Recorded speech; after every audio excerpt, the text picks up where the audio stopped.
Barrister Asaduddin Owaisi साहब और stage पर मौजूद तमाम मजलिस इत्तेहाद उल मुस्लिमीन के जिम्मेदारान, यहाँ देखकर मैं एक बात कहना चाहता हूँ, ऐसे डसेगा कौन, सब जानता हूँ मैं। कैसे डसेगा कौन, सब जानता हूँ मैं, कहाँ किसी का खौफ मानता हूँ मैं। जंगल के हो या हो आस्तीन के, सांपों की सारी नस्लों को पहचानता हूं मैं।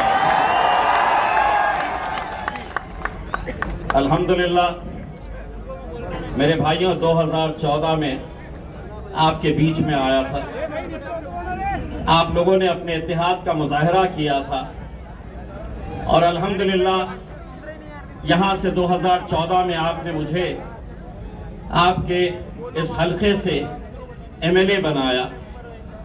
2019 आया तो दोबारा आपके बीच में आया, आपसे फिर इत्तेहाद की दरखास्त की। नतीजा ये हुआ कि पूरे महाराष्ट्र ही नहीं बल्कि 7 मुख्तलिफ जो राज्य है वहां से सिर्फ एक ही मुस्लिम एमपी चुनकर आया, वो आपका बेटा, आपका भाई, आपका दोस्त इम्तियाज जलील चुनकर आया। 2014 में बोलते थे आएगा ही नहीं, 2019 के अंदर वही चंडाल चौकड़ी जो अब आपकी महफिलों में आते हैं और कहते हैं कि कैसे जीतेगा, ये वही लोग हैं जो 14 में भी थे, 19 में भी है, 24 में भी है और इंशाअल्लाह 29 में भी आप लोग वही हिसाब किताब करते रह जाएंगे। इम्तियाज जलील वहां जरूर जाएगा इंशाअल्लाह।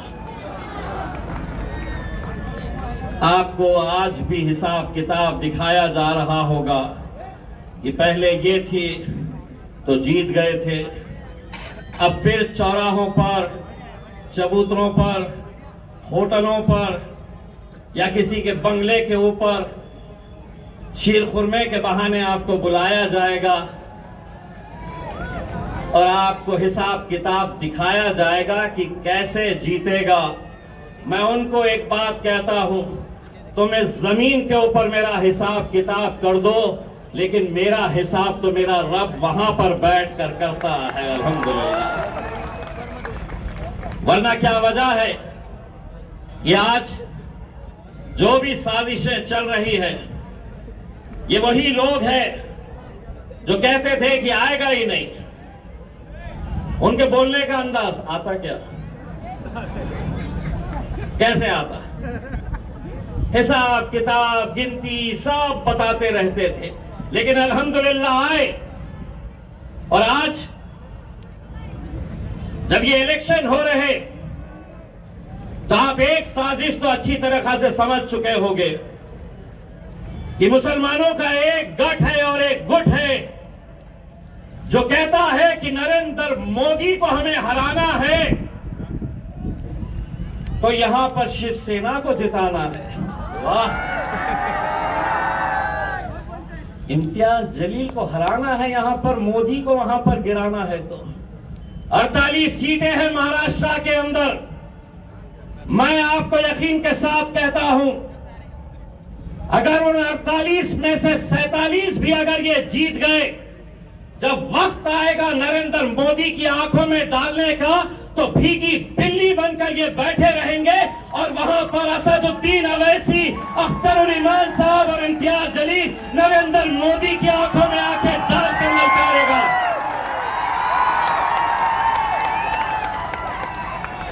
बड़े मोदी को जिताना है तो इम्तियाज जलील यहां नहीं चलता।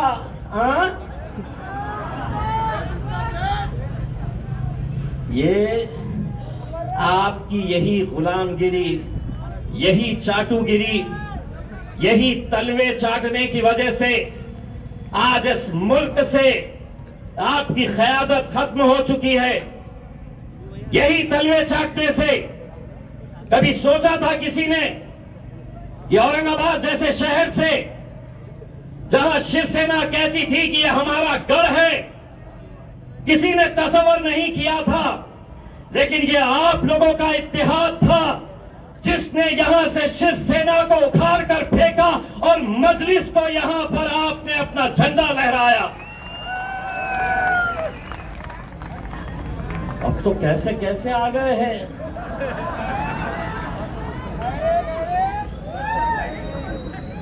कैसी कैसी झोलियां फैला रहे हैं।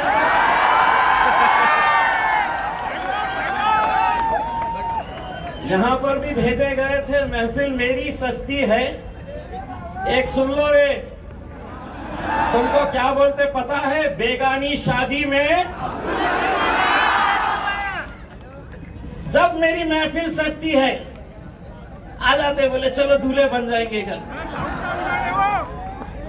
हर वक्त आप देख लीजिएगा, जब महफिल सजी कि ले लेते हैं 200-300 रुपये, चलिए आ जाइएगा।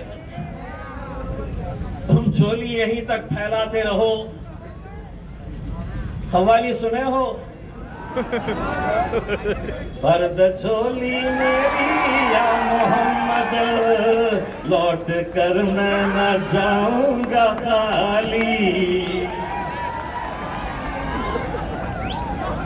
अरे मांगना है तो उससे मांगो रे, किसके सामने तलवे चाट रहे हो? उससे मांगो। और मैं आज भी ये कहता हूं, लोग मुझसे पूछते हैं, ये लोग बार बार पूछते हैं मेरे से, जीतते क्या? कैसा आते?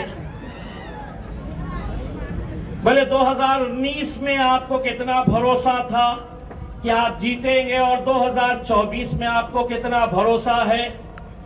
तो मैं उनको ये कहता, 2019 के अंदर मुझे 100% यकीन था मैं जीतूंगा, लेकिन अब वो इंतजार करते मैं कुछ तो भी बोलूंगा करके।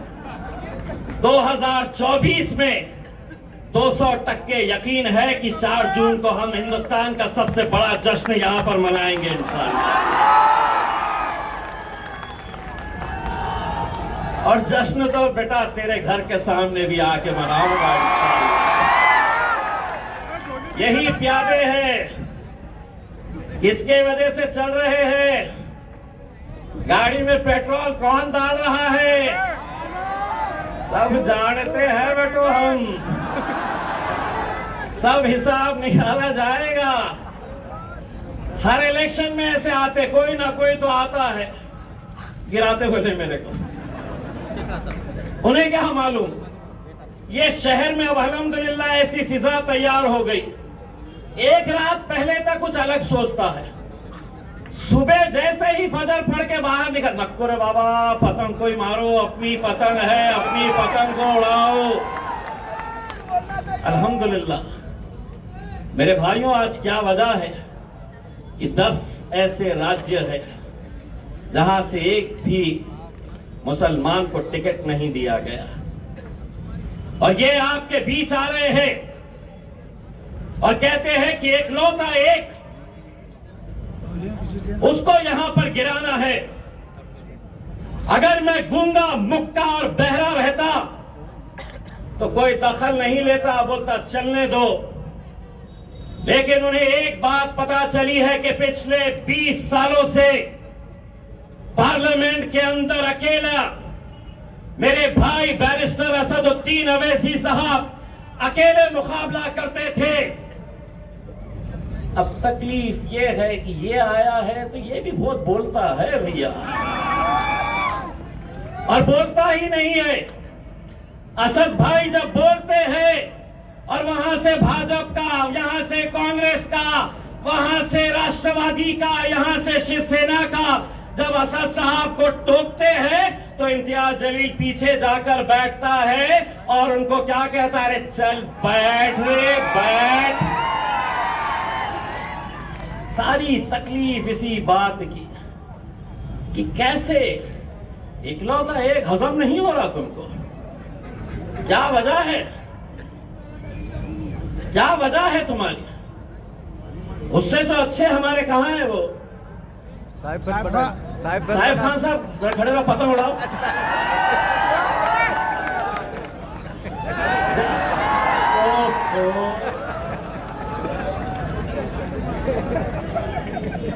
पहले के इनके इंटरव्यू देख रहा था, मैं खुद डर जा रहा था। जो खड़े रह रहा था बोल रहा मेरे से मुकाबला है ही नहीं। मैं बोला यार मैं खड़े का ही को रह रहा हूँ, मेरे से मुकाबला किसी के साथ नहीं है करके। मेरे भाई, मैं आप लोगों से सिर्फ इतना इल्तिजा करने के लिए आया हूँ। असद साहब कल भी रहेंगे इंशाल्लाह। कल 2 जलसे हैं, एक तो वालुज में शाम में 5 से 7 और दूसरा जलसा रेलवे स्टेशन पे मोइनुल स्कूल के पास उस ग्राउंड के ऊपर है। तो आप सभी से इल्तिजा है कि उस ग्राउंड के ऊपर आप दोनों जलसों में शरीक रहिएगा। आज चूंकि इतने ज्यादा हमारे पास मेहमान थे, बहुत सारे मुखरिब थे, और मुझे मौका देना है मेरे कायद बैरिस्टर असदुद्दीन अवैसी साहब को, तो आज जहां पर छोड़कर जा रहा हूं इंशाअल्लाह कल वहां से कंटिन्यू करूंगा। आज सिर्फ आधा ही हिसाब निकाला हूं, कल पूरी बजा के जाऊंगा तुम्हारी इंशाअल्लाह। बहुत बहुत शुक्रिया।